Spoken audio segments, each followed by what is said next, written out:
आता आपण प्रश्नावलीचे महत्त्व किंवा प्रश्नावलीचं गुण किंवा प्रश्नावलीची उपयोगिता या संदर्भात चर्चा करणार आहोत.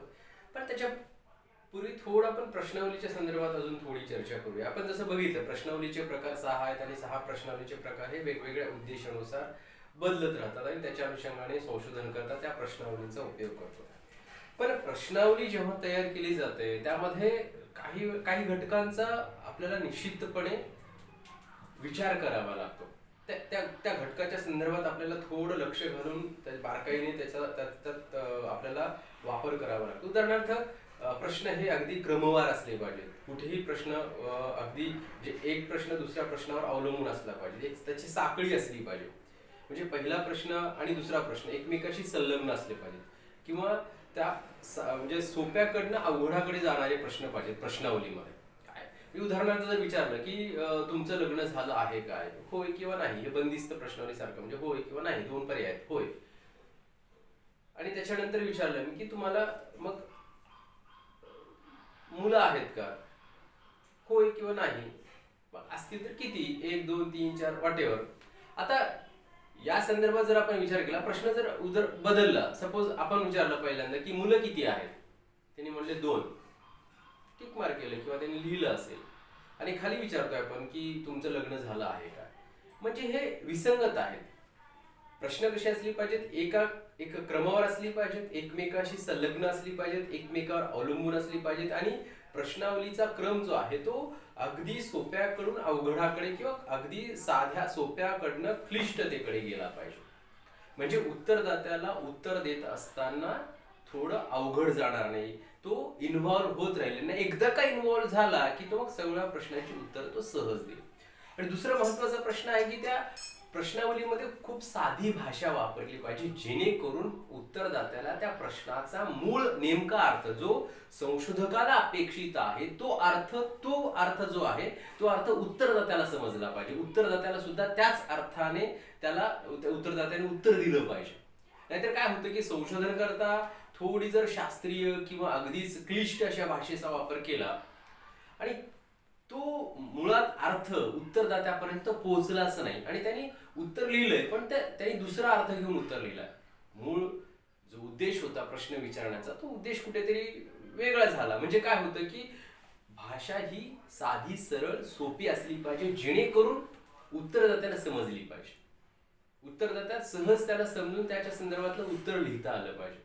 म्हणजे काय होऊन जातं की त्याला थोडा एक इंटरेस्ट निर्माण होतो, एक उत्सुकता होते, पुढचा प्रश्न असं. आणि अगदी संशोधनाच्या विषयाच्या अनुषंगाने प्रश्नांची संख्या सुद्धा मर्यादित असली पाहिजे आणि टू द पॉइंट, म्हणजे एक्स्ट्रा अवांतर प्रश्न न विचारता आपल्या संशोधनाला कोणत्या प्रकारच्या प्रश्नाची आणि उत्तरदात्याकडनं कोणत्या प्रकारच्या उत्तराची अपेक्षा आहे त्या अनुषंगानेच प्रश्नांची संख्या पण राहिली पाहिजे. अगदी भरमसाठ प्रश्न लिहिल्यानंतर उत्तरदाता त्या प्रश्नाची उत्तरं देत नाही.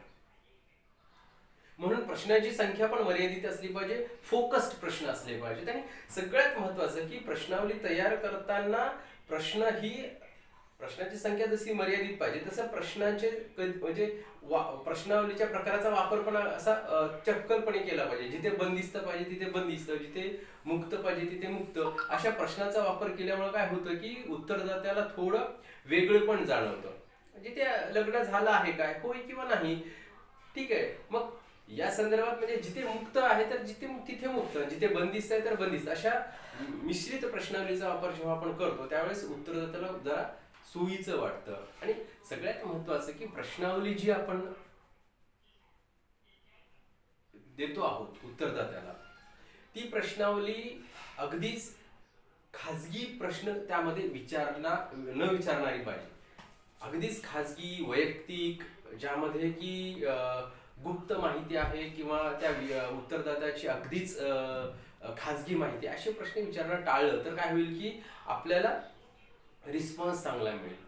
कारण का मग जर जास्तच खाजगी प्रश्न विचारले आपण, त्याला ज्या संशोधनाचा फार तसा काही संबंध नाही आणि खाजगी प्रश्न असेल तर मग मात्र उत्तरदाता उत्तर देण्याचं टाळतो. म्हणून ह्या सर्व गोष्टी प्रश्नावली तयार करताना लक्षात घेतल्या तर ते एक आदर्श प्रश्नावली तयार होते आणि मग आपल्याला रिस्पॉन्स पण चांगला मिळतो, त्याचा प्रतिसाद पण छान मिळतो आणि आपल्याला मग संशोधनामध्ये संशोधन विषयाच्या संदर्भातली जी माहिती आवश्यक आहे तेवढी माहिती आपल्याला प्राप्त होण्यास मदत होते.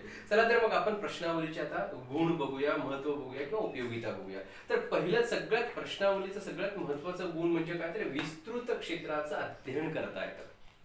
जर आपण इतर तथ्य संकलनाची साधनं जर बघितली आपल्याला तर एक लक्षात येतं की मुलाखत असेल किंवा निरीक्षण असेल तर किंवा अणुसूची असेल तर अशा वेळेस अशी जर साधनं ही जेव्हा संशोधन क्षेत्र मर्यादित असेल तेव्हा किंवा उत्तरदात्याची संख्या मर्यादित असेल तेव्हा आपल्याला ती वापरतात. उदाहरणार्थ मुलाखत आपण तेव्हाच वापरू शकतो जेव्हा उत्तरदात्याची संख्या फार कमी आहे किंवा माझं संशोधन क्षेत्र हे अगदीच मर्यादित आहे तेव्हा.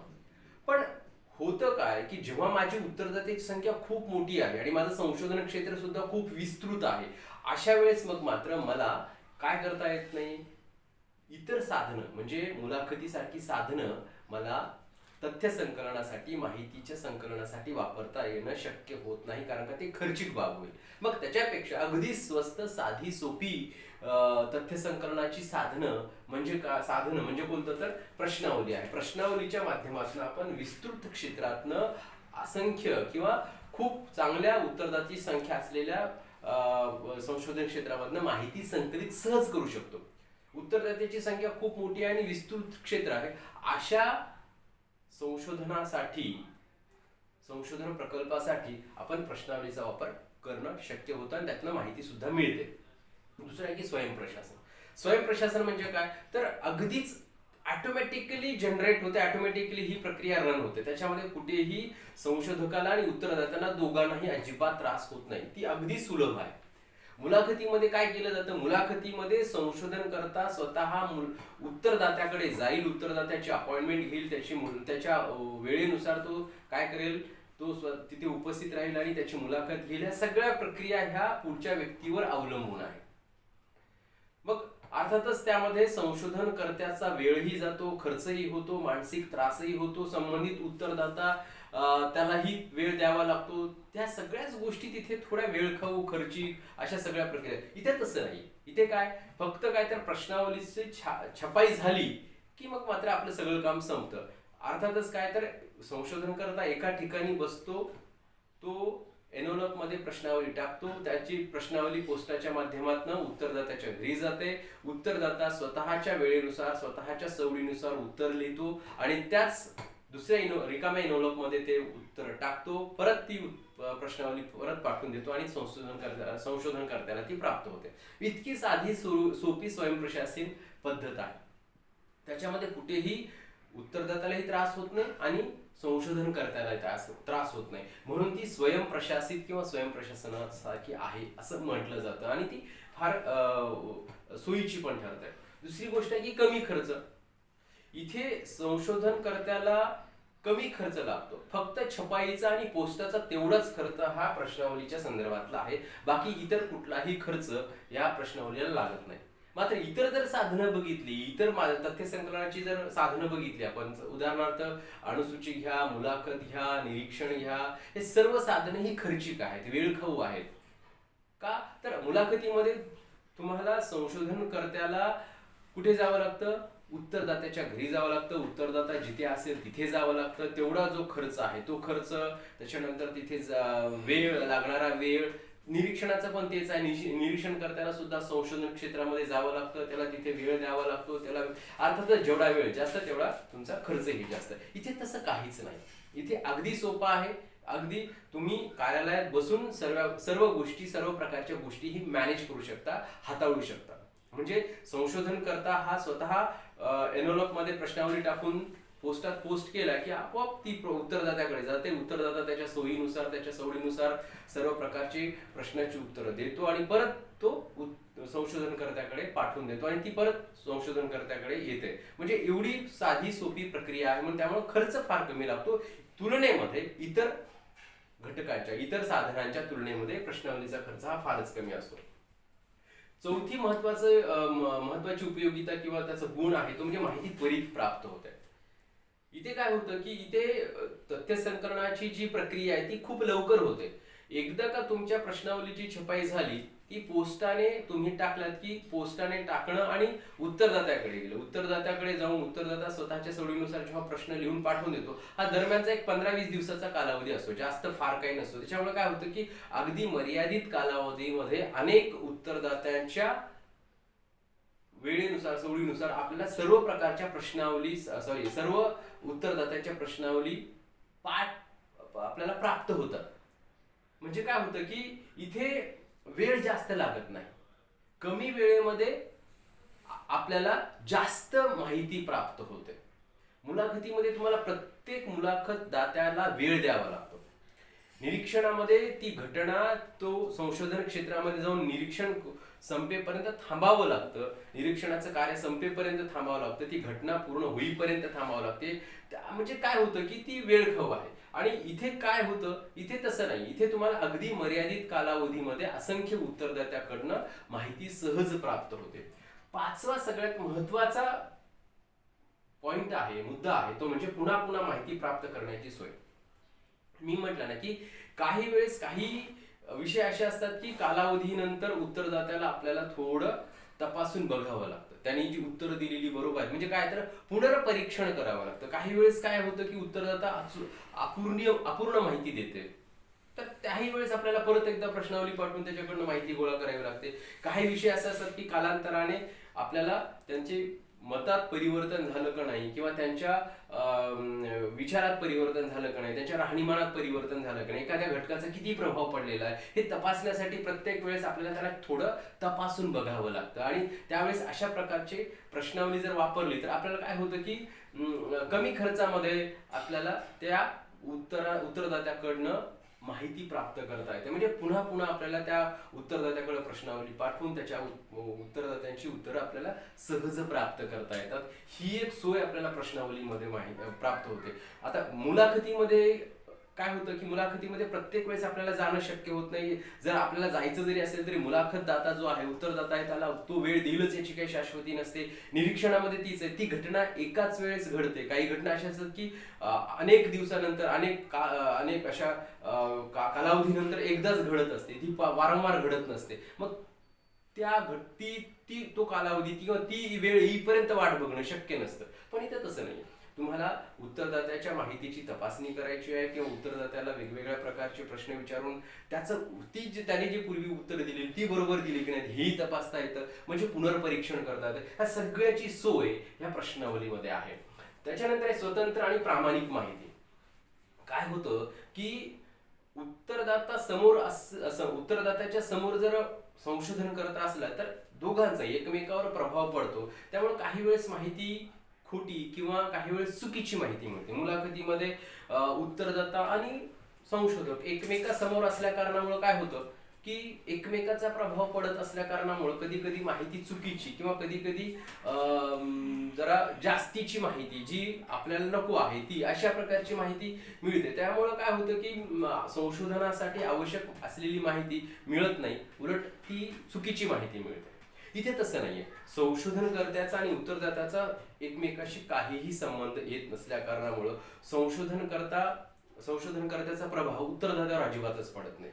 सगळ्यात महत्वाचं की उत्तरदाता आणि संशोधनकर्ता यांच्यामध्ये कुठेही संबंध नसल्यामुळे उत्तरदात्याला स्वतः मुक्तपणे आपली मतं व्यक्त करता येतात, तेवढी संधी प्राप्त होते. एखाद्या प्रश्नावर त्याला काय म्हणायचं आहे, काय म्हणायचं नाहीये, त्याला कुठली भूमिका मांडायची आहे किंवा कुठल्या गोष्टी सांगायच्या आहेत तो मुक्तपणे सांगू शकतो. कारण का त्याच्यावर कुठल्याही प्रकारचा दबाव नसतो किंवा त्याच्यावर कोणाचाही प्रभाव नसतो. त्यामुळे तो अगदी मुक्तपणे त्याची मतं मांडू शकतो. आणि सगळ्यात महत्वाचं की त्याच्यावर कोणाचाच प्रभाव नसल्यामुळे आजूबाजूला कोणी त्याला बघत नसल्या कारणामुळे सहज तो जी काही माहिती आहे ती प्रामाणिकपणे, कारण का संबंधित माहिती ही कुठेही सार्वजनिकरित्या किंवा सार्वजनिक ती पब्लिश केली जात नाही किंवा ती गोपनीय ठेवली जाते. त्यामुळं तेवढी शाश्वती इथे असल्या कारणामुळे तो प्रामाणिक माहिती लिहितो, जी काही खरी आहे, जी काही उत्तरं खरी आहेत ती खरी उत्तरं लिहितो. त्यामध्ये खोटारडेपणा किंवा त्यामध्ये चुकीची उत्तरं देण्याचं प्रमाण हे प्रश्नावलीमध्ये फार कमी दिसतं. कारण का संशोधकर्त्याला उत्तरदात्याची ओळख नसते आणि उत्तरदात्याला संशोधनकर्त्याची ओळख नसते. एकमेकाची ओळख नसल्या कारणामुळे काहीही फरक पडत नाही. म्हणून माहिती गोपनीय राहणार आहे आणि त्याच्यावर कोणाचा प्रभावही पडत नाही. या कारणामुळे काय होतं की जी माहिती मिळते ती वस्तुनिष्ठ मिळते, खरी मिळते, प्रामाणिक मिळते आणि सगळ्यात महत्वाचं की अगदी बिनचूक आणि खाजगी माहिती सुद्धा प्राप्त होण्याची सोय प्रश्नावलीमध्ये आहे. तो फायदा प्रश्नावलीच्या माध्यमातून होतो. दुसरी गोष्ट आहे सोयीची. सोयीची म्हणजे उत्तरदात्याच्याही सोयीची आणि संशोधनकर्त्याच्याही सोयीची. मुलाखतीमध्ये काय होतं की अपॉइंटमेंट घ्यावी लागते, उत्तरदात्यालाही त्याचा वेळ द्यावा लागतो, संशोधनकर्त्यालाही त्याचा वेळ द्यावा लागतो, दोघांनाही थोडं अडचणीचं ठरतं. इथं तसं नाही. इथे एकदा का तुम्ही संशोधनकर्ता प्रश्नावली उत्तरदात्याकडे पाठवली, उत्तरदात्याने त्याच्या सवडीनुसार, त्याच्या वेळेनुसार, त्याला जेव्हा वेळ मिळेल, जसा वेळ मिळेल तसा त्याने प्रश्नावलीची उत्तरं द्यायची असतात. असं नाही की एकाच सिटिंगमध्ये एकाच वेळेस बसून सर्वच्या सर्व प्रश्नावली सोडवायची असते, असं काहीच नाही. त्याला वाटेल तेव्हा वाटेल तसं त्याची प्रश्नावलीची उत्तर तो लिहू शकतो. 2, 3, 4, 5, 10 दिवस तो त्याचे घेऊ शकतो. त्याच्यामुळं उत्तरदात्याच्या सोयीची आहे. त्याला कोणीही दबाव टाकत नाही. त्याला त्या उत्तराला जसा मूड असेल त्या मूडप्रमाणे तो त्याची उत्तरं लिहू शकतो. म्हणून ही प्रश्नावली उत्तरदात्याच्या आणि संशोधनकर्त्याच्या दोघांच्याही सोयीची आहे. म्हणून ही सर्व जर गुण बघितली तर आपल्याला लक्षात येतं की ह्या गुणांमुळेच प्रश्नावली ही संशोधन क्षेत्रामध्ये फार मोठ्या प्रमाणात वापरली जाते संशोधनाच्या कार्यासाठी किंवा संशोधनातील तथ्य संकलनासाठी. म्हणून प्रश्नावली ही एक महत्वाचं तथ्य संकलनाचं साधन आहे आपल्याला असं समजतं.